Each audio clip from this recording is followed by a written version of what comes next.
എനിക്ക് സഹിക്കാൻ അത്ര ശക്തിയുണ്ടെന്ന് പരീക്ഷിക്കാൻ വേണ്ടിയാണോ എന്നോട് ഇങ്ങനെയൊക്കെ ചെയ്യുന്നത്? ചെറിയ പ്രായത്തില് എനിക്കുണ്ടായിരുന്നവരെല്ലാവരെയും കൊണ്ടുപോയി. എന്നെയും എൻ്റെ അനിയത്തെയും അനാഥരാക്കി മാറ്റി. എനിക്ക് ലോകം മുഴുവനും തന്ന പോലെ പ്രിയെ തന്നു. എന്നിട്ട് അവളെ ഈ അവസ്ഥയിലാക്കി. ഇതെല്ലാം കണ്ട ഞാൻ തളർന്നു പോകുമെന്ന് കരുതിയോ? ഇല്ല, ഞാൻ സഹിക്കും. നീ എന്നെ കഷ്ടപ്പെടുത്തുന്നിടത്തോളം എൻ്റെ മനസ്സ് ശക്തമായിക്കൊണ്ടിരിക്കും. ഇതിപ്പോ എൻ്റെ തലയില് നീ പ്രയാസങ്ങളൊന്നും അല്ലാതൊന്നും എഴുതിയിട്ടില്ലെന്ന് തോന്നുന്നു. കുഴപ്പമില്ല, അത് ഞാൻ പ്രസാദമായി കണ്ട് സ്വീകരിച്ചോളാം. പക്ഷെ സ്വന്തം ജീവിതം എൻ്റെ കൂടെ ഷെയർ ചെയ്യണമെന്ന് കരുതി വന്നവൾക്ക് എന്തിനാ ഈ പ്രശ്നം കൊടുത്തത്? Not fair, not fair. അവൾക്ക് ഇതിൽ നിന്ന് രക്ഷപ്പെടാൻ പറ്റിയില്ലെങ്കിൽ തുണയ്ക്കൊരു ദൈവമില്ലെന്ന് എനിക്ക് വിശ്വസിക്കേണ്ടി വരും. നീ ഇല്ലാതെ എനിക്ക് ജീവിക്കേണ്ടി വരും.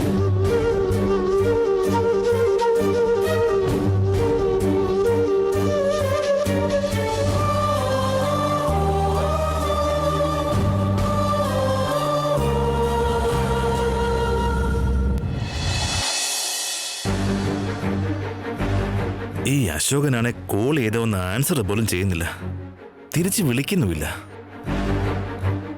ഞാനിപ്പോ അവനെ ഇങ്ങനെ വീണ്ടും വീണ്ടും കോൾ ചെയ്ത് അവനെ വെറുതെ ഡിസ്റ്റർബ് ചെയ്യുന്ന പോലെ തോന്നും. പക്ഷെ അവന്റെ ലൈഫിൽ എന്തോ പ്രോബ്ലം ഉള്ള പോലെ തോന്നുക. ആ കള്ളനാണ് എന്നോടൊന്നും പറയുന്നുമില്ല. എന്തെങ്കിലും ആവട്ടെ, ഒന്ന് വിളിച്ചു നോക്കിയിട്ട് ചെക്ക് ചെയ്ത് കളയാം.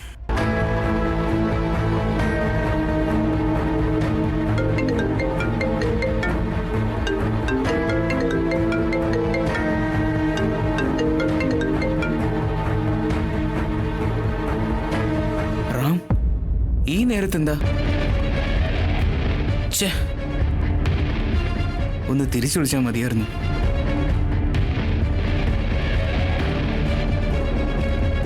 ഹലോ, എന്താടാ ഇന്നേരത്തെ എന്താ ഒരു വിളി?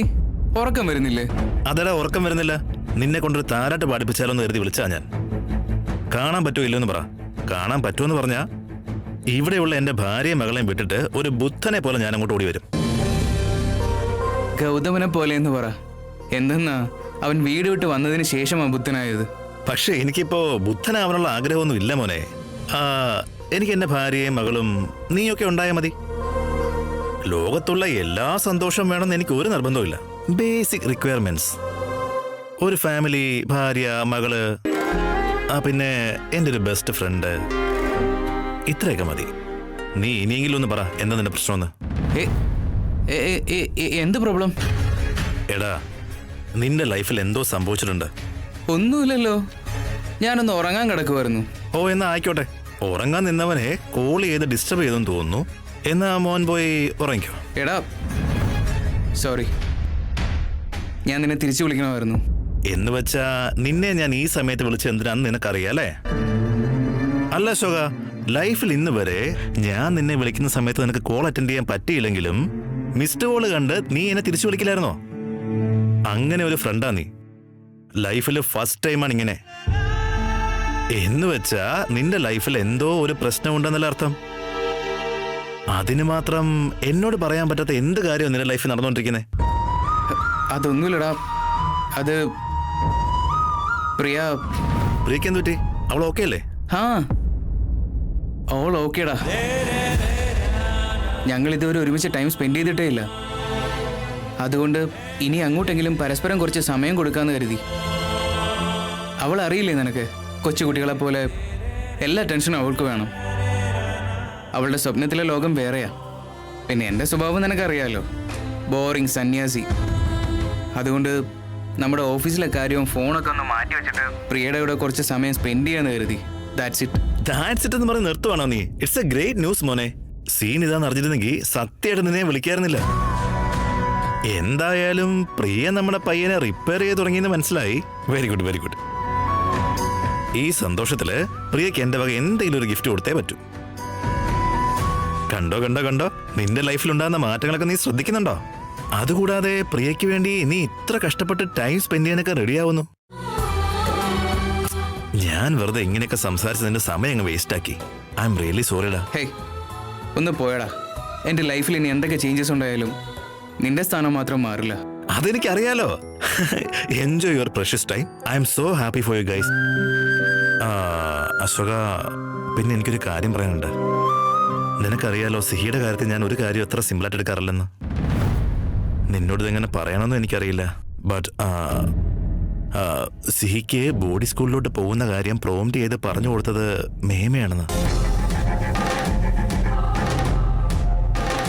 ഭാർഗവി മേമയോ? യാ അശോക, ബട്ട് എന്തിനാണ് ഏതിനാണെന്നൊന്നും എനിക്കൊരു ഐഡിയ ഇല്ല. And I don't want to jump in to any conclusion also. First തന്നെ കൺഫ്യൂഷൻ ഒന്ന് ക്ലിയർ ചെയ്യാമെന്ന് കരുതി ഞാൻ തന്നെ മേമയോട് നേരിട്ട് പോയി സംസാരിക്കാന്നൊക്കെ വിചാരിച്ചതാ. എടാ, നീ അത്യാവശ്യം ഒന്ന് വീട്ടിലേക്ക് വന്നേ പറ്റൂ. നിനക്ക് ഓർമ്മയില്ലേ, മുത്തശ്ശന്റെ 75ാമത്തെ പിറന്നാളാ. ശരിയടാ, I won't take your much of time. Good night, have a nice sleep. Good night.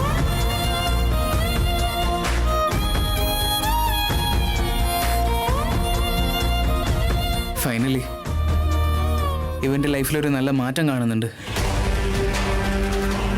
Bhargavi മേമയെ കുറിച്ച് ചെറിയൊരു സംശയം അവന് തോന്നി തുടങ്ങിയാൽ മതി, അവരുടെ യഥാർത്ഥ സ്വഭാവം പുറത്തു വരും.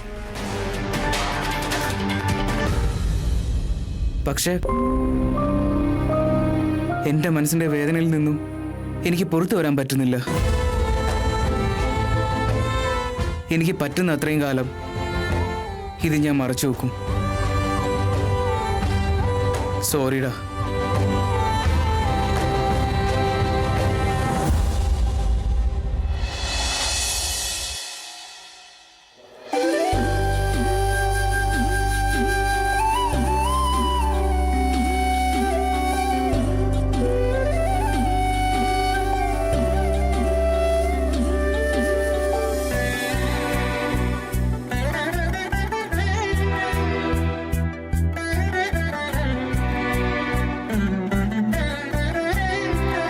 അമ്മേ, പ്രസാദം എടുത്തോളൂ. പ്രസാദോ?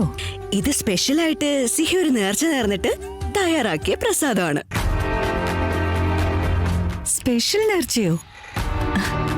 എന്തിനാ? സിഹിക്കൊരു അനിയനെ വേണമെന്ന് പറഞ്ഞില്ലേ, അതുകൊണ്ട് ദൈവത്തിന് പൂവ് സമർപ്പിച്ച് പൂജ ചെയ്തിട്ട് നേർച്ച നേരണോന്ന് പറഞ്ഞു. അല്ലേ സീതേ? അതെ മേമ, നമ്മുടെ പൂജകളൊക്കെ നമ്മൾ തന്നെ ചെയ്യണം. വരം തരണോ വേണ്ടയോ എന്നൊക്കെ ഉള്ളത് ദൈവത്തിന്റെ കയ്യിലല്ലേ. നല്ല മനസ്സോടെ എന്ത് പ്രാർത്ഥിച്ചാലും ദൈവം അത് തട്ടിക്കളയില്ലെന്നാ. സിഹിയുടെ ആഗ്രഹവും നിറവേറിക്കോളും, അല്ലേ അമ്മേ? അപ്പ എന്റെ അനിയന് ഉറപ്പായിട്ടും വരുവോ?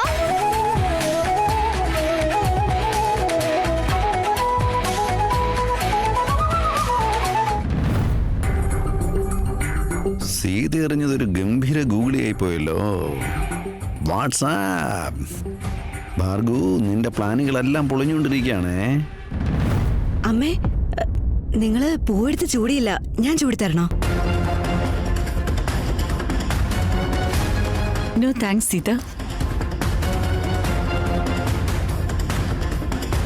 സിഹിയുടെ ആഗ്രഹം വേഗം നിറവേറാൻ വേണ്ടി പ്ലീസ് ഞങ്ങൾ ആശീർവദിക്കണം കേട്ടോ. ഏയ്,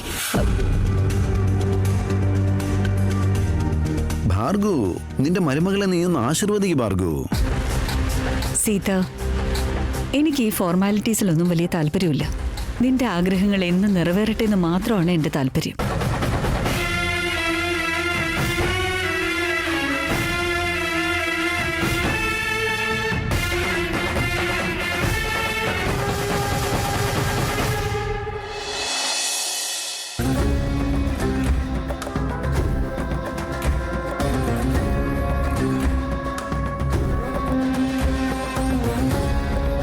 മോനെ ഒന്ന് നിൽക്കുവോ?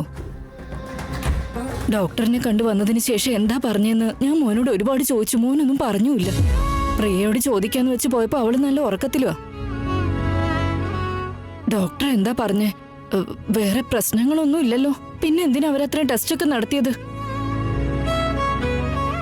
സോറി അമ്മേ, ഈ കാര്യം ഞാൻ നിങ്ങളോട് നേരത്തെ പറയണമായിരുന്നു, പക്ഷെ എനിക്കതിന് പറ്റിയില്ല. ഡോക്ടർ എന്നോട് ഒരുപാട് പറഞ്ഞു. എന്തൊക്കെ പറഞ്ഞാലും ദൈവത്തിൽ എനിക്ക് എത്രത്തോളം വിശ്വാസമുണ്ടോ, ഈ മെഡിക്കൽ സയൻസ്, ടെക്നോളജി, ഇതിലും എനിക്ക് എത്രത്തോളം വിശ്വാസമുണ്ട്. പണം ഒരു പ്രശ്നമല്ല, ഡോക്ടേഴ്സ് സപ്പോർട്ട് ചെയ്യുമല്ലോ അല്ലേ? ആ എല്ലാവരും കൂടെ ഉണ്ടാവും. ഈ ക്യാൻസറിന് ഫൈറ്റ് ചെയ്യാൻ വേണ്ടതെല്ലാം നമ്മുടെ കൂടെ ഉണ്ട്.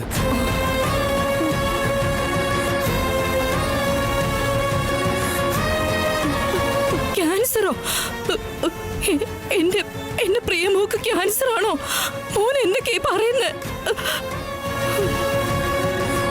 ഈ കാര്യത്തില് ഏറ്റവും കൂടുതൽ വേണ്ടത് മനഃശക്തിയാ. അതൊരിക്കലും കുറഞ്ഞു പോകാതെ നോക്കിയാൽ മതി. അമ്മേ, എനിക്കാണിത് സംഭവിച്ചിരുന്നെങ്കിൽ ഞാൻ കെയർ ചെയ്യാറുന്നില്ല, ഇത്രയും വലിയ ടെൻഷൻ ആവുമായിരുന്നില്ല. ഇതെല്ലാം സിമ്പിളായിട്ട് ഫേസ് ചെയ്തേനെ. പക്ഷെ എൻ്റെ ഭാഗ്യം എന്നെ ഇവിടെയും കൈവിട്ടില്ലേ. ഞാൻ സ്നേഹിക്കുന്ന എൻ്റെ പെണ്ണിന് ബ്രസ്റ്റ് ക്യാൻസറാ.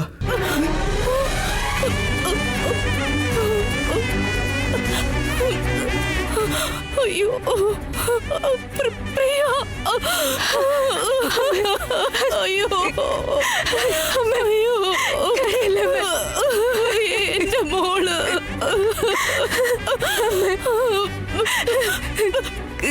പ്രിയക്ക് ക്യാൻസറോ?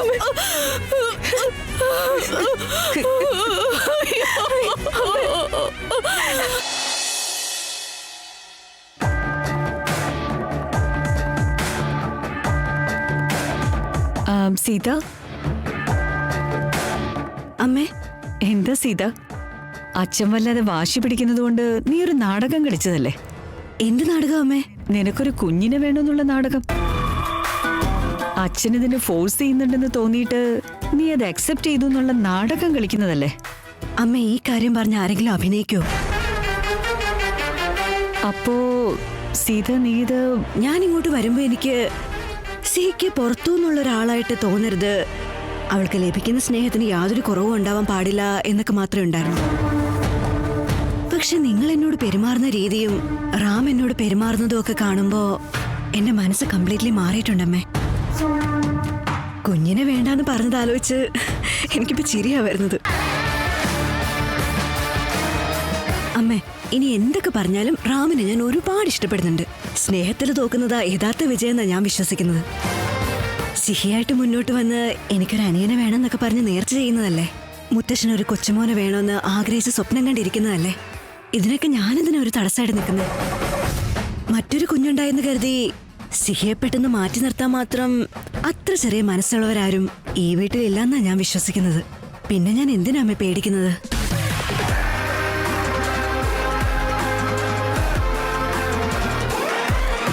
കറക്റ്റ്. നിന്റെ പേടിക്കും സംശയങ്ങൾക്കും ഒരർത്ഥവുമില്ല.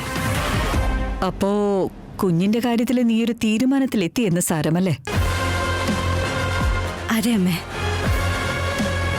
Very good Sita. നല്ല തീരുമാനം തന്നെ മോളെ എടുത്തത്. എനിക്ക് എത്ര സന്തോഷമായെന്നറിയോ? Thank you so much. അമ്മ, താങ്ക്സ് ഒന്നും വേണ്ട. ഇൻഫാക്ട് ഞാനാ നിങ്ങളോട് താങ്ക്സ് പറയേണ്ടത്. സിഹയെ ബോർഡിംഗ് സ്കൂളിലേക്ക് പറഞ്ഞയച്ച് ഞങ്ങളുടെ ബന്ധം ഒന്നും കൂടി ദൃഢമാക്കിയത് നിങ്ങളാണ്.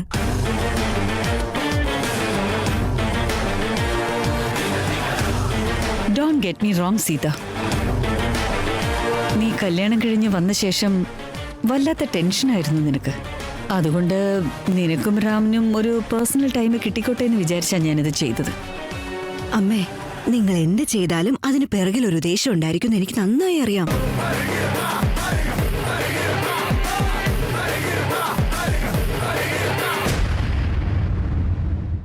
എന്റെ മകൾ എന്നോട് എല്ലാം പറഞ്ഞിരുന്നു. നിങ്ങൾ പറഞ്ഞതെല്ലാം പറഞ്ഞിരുന്നു. താങ്ക് യു അമ്മേ.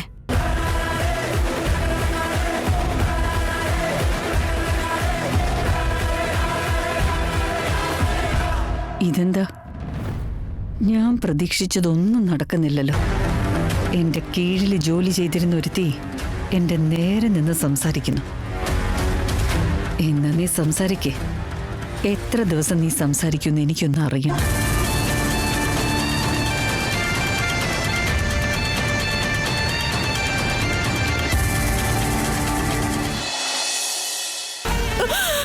അയ്യോ ദൈവമേ, ഞങ്ങളോട് എന്തിനാ ഇങ്ങനെ ഒരു ചതി കാണിച്ചേ? ഞാൻ കാര്യങ്ങളിലൊക്കെ എന്ത് കുറവാ നിനക്ക് വരുത്തിയത്? എന്റെ മകള് സുഖമായിട്ടിരിക്കണം, സന്തോഷമായിട്ടിരിക്കണം. ഞാൻ ഇതിൽ കൂടുതലൊന്നും പ്രാർത്ഥിച്ചിട്ടില്ല മോളെ. എന്നിട്ട് അവൾക്ക് ദൈവം ഇങ്ങനെ ഒരു രോഗം കൊടുത്തല്ലോ. അഞ്ജു അഞ്ജു അഞ്ജു, നിന്റെ ചേച്ചി വളരെ നല്ലവളാ മോള്. ഇതുവരെ അവള് ഒരാളെ കുറിച്ചും ഒരു മോശവും പറഞ്ഞിട്ടില്ല. പക്ഷെ അവൾക്ക് ഈ അവസ്ഥ വന്നല്ലോ. നമുക്ക് വരുന്ന രോഗങ്ങള് നമ്മൾ നല്ലവരാണോ അല്ലയോ എന്ന് നോക്കിയിട്ടല്ലോ വരുന്നത്. ചേച്ചിക്ക് ക്യാൻസർ ഉണ്ടെന്ന് അറിഞ്ഞെന്ന് മാത്രമല്ലേ ഉള്ളൂ. അതുകൊണ്ട് എല്ലാം അവസാനിച്ചു എന്നല്ല, ആ രോഗം നമുക്ക് ഭേദമാക്കാൻ പറ്റുമേ. അമ്മ ദയവേ ഇതൊന്ന് സമാധാനായിട്ടിരിക്കമ്മേ, പ്ലീസ് അമ്മേ. അഞ്ജു അഞ്ജു, ഞാൻ ചെയ്ത പാപങ്ങളുടെ ശിക്ഷ എന്റെ മോൾക്ക് കിട്ടിയതായിരിക്കും മോളെ. സത്യമായിട്ടും നിന്റെ ചേച്ചിയുടെ അത്ര നല്ലൊരു പെണ്ണല്ല മോളെ ഞാൻ. നല്ലവളല്ല. നിന്നെ കുറിച്ച് വേണ്ടാത്തതൊക്കെ പറഞ്ഞ് നിന്റെ മനസ്സിനെ വേദനിപ്പിച്ച് നിന്നെ ആശ്രമത്തിലേക്ക് പറഞ്ഞയച്ചത് ഞാനാ. ആ പാപത്തിന്റെ ശിക്ഷയാ അവൾക്ക് ഈ രൂപത്തിൽ കിട്ടിയത്. അയ്യോ ദൈവമേ, ഞാൻ ചെയ്ത തെറ്റുകൾക്കൊക്കെ ഞാൻ നിന്റെ മുന്നിൽ പ്രായശ്ചിത്തം ചെയ്തോളാം. എന്റെ മോൾക്ക് ഇങ്ങനെ ഒരു ശിക്ഷ കൊടുക്കരുത്, ഇങ്ങനെ ഒരു ശിക്ഷ കൊടുക്കല്ലേ. എത്ര ആളുകള് ഈ ക്യാൻസറിനെ നേരിട്ട് ജീവിതത്തിലേക്ക് തിരിച്ചു വന്നിട്ടുണ്ട്. എത്ര പേര് നമ്മുടെ ചുറ്റുവട്ടത്തുണ്ട്. എന്റെ ചേച്ചിയും ഈ ക്യാൻസറിനെ അതിജീവിച്ചു വരും. ഇവിടെ വെറും മരുന്നുകൊണ്ട് മാത്രം പ്രയോജനം ഉണ്ടാവില്ല അമ്മ. അതിനോടൊപ്പം തന്നെ വെൽപ്പവരും കൂടി ഉണ്ടാവണം. എന്ന് വെച്ചാൽ മനക്കരുത്തുണ്ടാവണം അമ്മ. ഇങ്ങനെയുള്ളൊരു സമയത്ത് ചേച്ചിക്ക് മനസ്സിന് ബലം കൊടുത്ത് നമ്മൾ കൂടെ നിൽക്കണം. എനിക്ക് തോന്നുന്നത് ചേട്ടൻ ചേച്ചിയോട് ഈ കാര്യങ്ങളൊന്നും പറഞ്ഞിട്ടുണ്ടാവില്ല എന്നാ. നിങ്ങൾ ഇങ്ങനെയൊക്കെ കരഞ്ഞ് ബഹളം ഉണ്ടാക്കിയ ചേച്ചി ഈ കാര്യങ്ങളൊക്കെ അറിയില്ലേ അമ്മ? ചേച്ചിക്ക് ക്യാൻസർ ഉണ്ടെന്നുള്ള കാര്യം ചേച്ചി അറിഞ്ഞു കഴിഞ്ഞാൽ അവർക്കത് സഹിക്കാൻ കഴിയോ? ഇല്ല അഞ്ജു, ഇല്ല. അവൾക്ക് ഇതൊന്നും സഹിക്കാൻ കഴിയില്ല, സഹിക്കാൻ കഴിയില്ല. അതുകൊണ്ട് ഈ കാര്യം നമ്മളിപ്പോ നമ്മുടെ മനസ്സിൽ തന്നെ വെക്കണം. എനിക്ക് നല്ല വിഷമമുണ്ട്. ചേട്ടനെ അമ്മ കണ്ടില്ലേ? ചേട്ടൻ മനസ്സിൽ അത്രയും വിഷമം സഹിച്ച് ധൈര്യമായിട്ട് നിൽക്കുന്ന കണ്ടില്ലേ? നമ്മളിപ്പോ എങ്ങനെ നിന്ന് ഏട്ടന്റെ ധൈര്യം കൂടി ഇല്ലാതാക്കണോ അമ്മ? വേണ്ട, മോള് പറഞ്ഞത് സത്യം. പാവം നിന്റെ ചേട്ടൻ ഇതൊക്കെ സഹിച്ച് എങ്ങനെയാ മിണ്ടാതിരിക്കുന്നത്? അവനിനി എങ്ങനെ പ്രിയയുടെ മുമ്പിൽ പോയി നിൽക്കാൻ പറ്റും? അവന്റെ ധൈര്യം തകർക്കരുത്. ശരി, നീ പറഞ്ഞതുപോലെ നമ്മൾ സമാധാനമായിട്ടിരിക്കണം, ധൈര്യമായിട്ടിരിക്കണം. ഇനി മുതല് മോള് പറയുന്നതൊക്കെ കേട്ടോളാം. നിന്നെ ഞാനിനി എതിർക്കില്ല. മോള് പറയുന്നതൊക്കെ കേട്ടോളാം.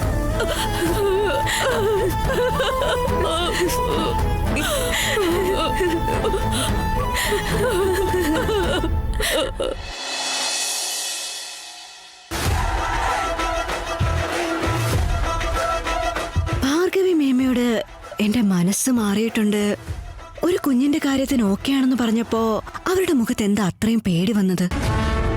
നിങ്ങൾ എന്ത് ചെയ്താലും അതിന് പിറകിൽ ഒരു സ്ട്രോങ് ആയിട്ടുള്ള റീസൺ ഉണ്ടാവും. ആ ഉദ്ദേശം എന്താ? അത് കാരണം ആർക്ക് നല്ലത് സംഭവിക്കും, ആർക്ക് ദോഷം സംഭവിക്കുമെന്ന് ഞാൻ ഇനി മനസ്സിലാക്കിയേ പറ്റൂ. പുറത്തേക്ക് നമ്മൾ എങ്ങനെ കണ്ടാലും അകത്തേക്ക് അങ്ങനെ ആവണമെന്നില്ല. വേറെ എന്തോ ഒന്നുണ്ട്, അതെനിക്ക് കണ്ടെത്തണം.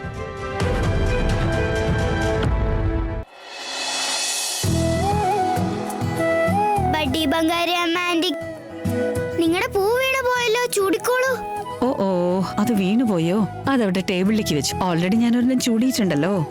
എനിക്ക് അനിയനെ വേണമെന്ന് പറഞ്ഞ് ഞാൻ ദൈവത്തിനോട് പ്രാർത്ഥിച്ചെടുത്ത പൂവാ. ദൈവത്തിന് പൂജ വെച്ച പൂക്കള് വേണ്ടെന്ന് പറയരുത്. എന്നാ പിടിച്ചോ. ഞാൻ പറഞ്ഞില്ലേ ഈ ബെറ്റ്സില് ഞാനാ ജയിക്കുക എന്ന്. എന്റെ അനിയൻ വന്ന എന്നോടുള്ള സ്നേഹം ആർക്കും കുറഞ്ഞു പോവില്ല, പ്രത്യേകിച്ച് എന്റെ സീതമ്മയ്ക്ക്.